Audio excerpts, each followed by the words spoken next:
Strength, speed, and stamina are all important in a fight, but they are not everything. You can be fit, you can be strong, and have great technique, but if your reflexes are slow, you're going to really struggle once punches start flying back at you. You might land a few clean shots, but when your opponent starts firing, you can't just shell up forever. At some point, you've got to move your head, move your feet, make space, react, and counter. And this is why reflexes are so important. This is your body's ability to respond before your brain fully processes what's happening. Normally, our brains take a split second to figure things out before we move. But having high-level reflexes, what I'm going to show you on this video, will skip that and help you react before the person in front of you does what they're about to do. And you're going to be able to do this without even having to think about it. It's like when you're driving a car, you're changing gears, you're pressing the brakes. You're doing all this without thinking about it. This is called the reflex arc, the link between what you can see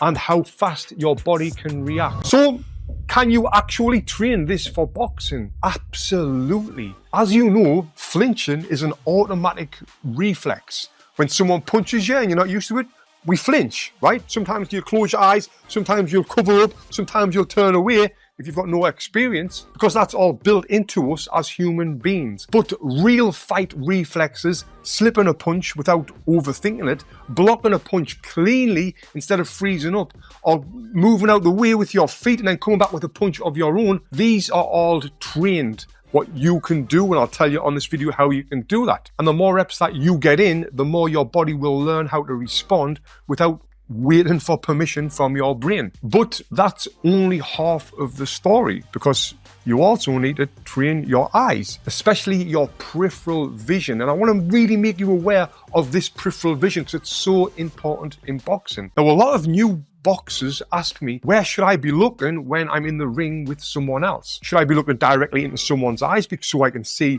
what they're going to do? Or should I be looking at the gloves? And then when the gloves start to move, is it then when I should get out of the way of them? You can do both of them, but that's not the best way to do this. Experienced fighters like myself, and if you don't know, I had 106 fights in my career, won an Olympic medal, European gold, and was 7 times national champion. We are watching the whole body. The feet, the hips, the legs, the arms, the elbows, the head, the bloody ears. And we're not looking at that like this, like looking around at everything. No, what we're doing, we're using that peripheral vision by looking directly into someone's chest right here. Now, when you're doing this, you can see all of them things that I just spoke about, but also this will help you reading the very small movements that the person in front of you is doing before they throw that punch. And when you train in this peripheral vision, it's really helping your brain take in everything that's happening around you, not just what's in front of you, like the person's gloves. And try this. Instead of staring at the hands, when you focus on that chest, you will soon see that you can view absolutely everything on the person in front of you, which will only help you anticipate the punch before it comes. Now, to build that awareness and train your peripheral vision, you can do drills with a tennis ball, where you're bouncing the ball, you're moving, you're catching it as you punch. And when you're doing this sort of training,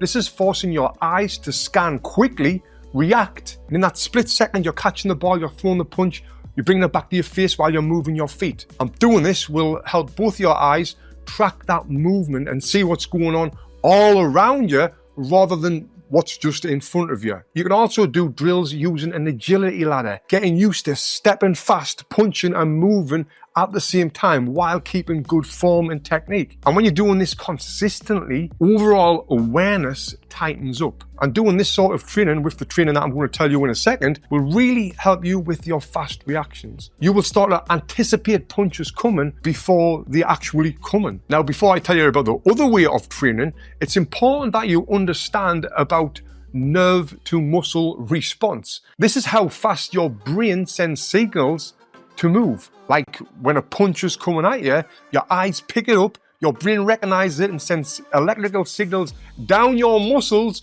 that you need to react to move out of the way and then come back with a counter punch of your own. And all of that happens within a millisecond. And just so you know, a millisecond is faster than the time it took me to say a millisecond. That's how fast we've got to react. The faster that signal, the more chance you have got to be able to avoid any shot. A slow signal means that you're going to get punched in the face, which we don't want to get punched in the face. But there's one big problem that I know that you've experienced, and that is your speed drops when you get tired. Not just in your punches, but in your reactions too. Fatigue doesn't just hit your muscles, it hits our nervous system. And when that happens, our brain gets tired and it doesn't send them signals as fast as we need. And then that's when we start getting slow reactions and getting hit more if we were in sparring. Now, I could just say, well, you need to get fitter and that'll help, which is correct. But let's be real, we are going to get tired in boxing, right? We're not going to be super fit where we never get tired, but there is still things that can do that, make sure you've got them fast reactions even when you're exhausted. And a great thing is to do them tennis ball drills and do them footwork reaction drills when you're tired rather than just when you're fresh and you're feeling good. That will really help with this and get your nervous system to stay quick even when your body wants to lie down and rest. And now the last big thing that I want to talk about is your ability to be able to read patterns and time your movements, because it's this that separates the elite from the average fighters. By having great pattern recognition will help you knowing exactly what the guy's going to do in front of you before he does it, which I've already spoke about. And now when you learn how to do this with good timing, not only does this stop you from being punched, which we don't want to get punched, but it's also going to help you with the rhythm of the fight, controlling the fight, and coming back with great counter punches as well. Now,